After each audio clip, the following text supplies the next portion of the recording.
My name is Alex Corwin. Today I'm going to discuss the effect of violent video games. Mass shootings and increasing gun violence as of late have once again raised the question, who's to blame? The answer for some is violent video games. Like many of you, I grew up playing video games, and now I have children old enough to play video games, which gets me thinking as a parent about what I should expose them to.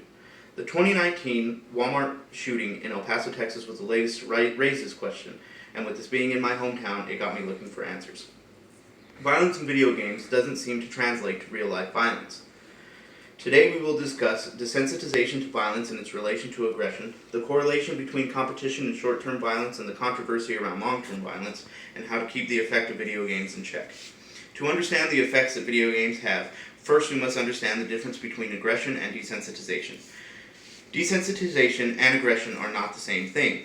According to Engelhardt, Barlow, Kerr, and Bushman in 2011 in the Journal of Experimental Social Psychology, I quote, "Although numerous reports have shown that chronic and even short-term exposure to media violence can lead to desensitization, no previous research has shown that acute desensitization can account for changes in aggression."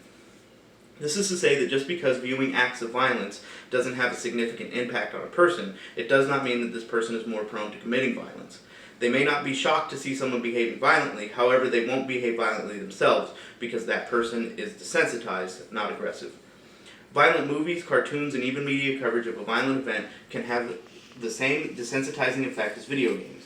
Seeing violence on everyday television does not necessarily cause aggression either, just desensitization. Though being desensitized is not particularly a good thing, it does not make someone violent. As stated by Psychological Science in 2019, I quote, "Neither game violence nor difficulty resulted in increased aggressive behavior toward an antagonistic partner. This means that even though these people played violent games with aggressors in them, when presented with similar real-life scenarios, the person did not behave aggressively. Though desensitization could possibly lead to the tolerance of violence, it does not cause someone to act violent. This can be detrimental in its own right, as when something is tolerated, it is less punished or it is at least viewed as somewhat acceptable. Aggression seems to be a psychological trait that is unaffected by violent video games. If a person is prone to violent thoughts or outbursts, they will have these outbursts without the aid of violent games. If they are not prone to violence, odds are they will not become violent at the introduction of violent video games. If someone is prone to violence, they are likely to behave violently regardless of the video games that they may or may not play. For example, if someone is bullied at school and decides to shoot their classmates, this is more a result of the perpetrator's psychological condition. When playing a video game, most people know or feel when the character is doing something wrong. In essence, they have a sense of right and wrong. People who would shoot up a school or even the school bully alone likely lack that moral compass, and it's not due to video games. For a more broad example, people have been incredibly violent and maniacal long before the invention of video games. And as obvious as this may seem, it tends to be overlooked that violence is not as common or accepted as it once was in a time predating video games. In fact, it seems the need for victory has been a leading cause of violence and not so much a violent act itself. This is nearly the definition of war, victory at all costs. Which brings me to the correlation between competition and short-term violence and the controversy surrounding long-term violence. A competitive nature is often an aggressive nature. To win, it is often said that one must be cutthroat, which is a violent analogy in and of itself. To paraphrase Fishman from an article in Psychology Today in 2019, some researchers have in recent years begun exploring alternative hypotheses, such as that violent games chosen were also harder to master and that many people had aggressive thoughts simply because they had lost. Many people don't like to be challenged and become violent when humiliated, like with the loss in a video game.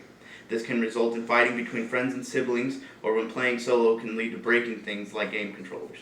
The inclination towards violence can be exacerbated by particularly humiliating loss like a fatality in the game Mortal Kombat. Once somebody is already upset that they lost, it can be further exacerbated by the other player taking time to put in a special code just to rub it in.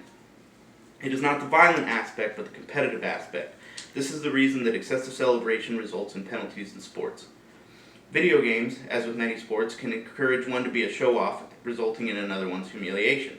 According to Adichie, in an article for the Psychology of Violence from 2011, I quote, "Results from the present study indicate that video game competitiveness, not violence, is responsible for elevating aggressive behavior in the short term. Getting into a fight because of losing a video game is essentially the same thing as getting into a fight on a basketball court when someone gets dunked on. It can be embarrassing and made even worse when someone is gloating. Violent behavior can arise when someone feels the need to defend their honor. This is obviously short-term, immediate violence that is related to competition rather than exposure to violence. Long-term violence is when someone goes out and acts violently later as a result of playing a video game. In terms of the effects that long-term violent games can have, like Call of Duty or Grand Theft Auto, there is more controversy. For those who believe that the type of video games pose a serious threat to the increase of violence, when playing a video game that's based on killing like Call of Duty leads to mass shootings or violent acts of the sort. However, for this to be true, and the real-world violence to be a result of the video game rather than the pre-existing psychological condition, every person that played one of these types of games would be committing these violent acts. In 2015, Gimple stated in an Abdo Publishing article, I quote, "While the number of people who play violent video games has increased, the violent crime rate has gone down. In fact, some believe that violent video games help players cope with mean thoughts and anger without hurting anyone. A majority of claims that state that video games lead to heinous acts of violence stem from the need to find an external source to blame. However, studies show the opposite effect, in that games act as an outlet, releasing violent thoughts and getting out aggression through the game. Which brings us to how to keep the effect of video games in check. As someone who plays video games, I find that it is important to keep them in perspective, to remind yourself that it is a game and in many ways a work of art. Remember that even though you control the characters, you are not the character. Sometimes, in a story, the main character that is controlled by the player must carry out acts of violence or crime, and it is important to remember that the character performed these acts as part of a story, like an actor in a play. It is not the player, and the act was not real. If you keep these thoughts in the forefront of your mind, it will be easier to disassociate video games from reality. As someone who has kids growing up in the digital age, I believe that there is no substitute for astute parenting. The simplest solution, if you are a concerned parent about violence in video games, is to do your best to discourage violence and perhaps promote other types of video games like puzzle games or educational games. I do not believe that sheltering is the answer because it may spark curiosity for violent video games and make it a form of taboo. And this may have a worse effect on children, allowing the violent video games, yet discouraging them might be a better route to take. Perhaps the best defense is to monitor your child's behavior when playing these certain types of video games and react accordingly, all the while reinforcing the idea that a video game is a work of fiction. If the child has many outbursts while playing the games, perhaps a look into therapy or some other form of entertainment may be appropriate. Searching for somewhere to point the finger rather than how to heal the wound usually only leads to more persecution and violence. It can generate hatred for people who create the games, and hate is never a good solution. According to Marky and French, in an article they published in the Psychology of Popular Media Culture in 2015, I quote, "Contrary to the claims that violent video games are linked to aggressive assaults and homicides, no evidence was found to suggest that this medium was a major or minor contributing cause of violence in the United States. Most people want to find an external source to blame for their acts or their peers' acts of violence rather than looking at themselves. It is easier to cast blame and say that the video game creators are at fault for making a violent video game. Rockstar Games is no more responsible for someone buying and playing or allowing their child to play Grand Theft Auto than Bruce Willis is responsible for someone watching Die Hard. Blame causes people to become angry at the creator of the video game rather than looking at psychological issues that the perpetrator of a violent act may have. This would cause the parents of a school shooter to look at their child and themselves, and this can be very difficult for most people. Perhaps rather than condemning the video games, we should be more aware of the warning signs of violent behavior and how to help someone with these tendencies learn to cope with them healthily. Today we have discussed the desensitization of violence and its relation to aggression and the difference between the two, the correlation between competition and short-term violence and the controversy surrounding long-term violence, and finally how to keep the effect of video games in check.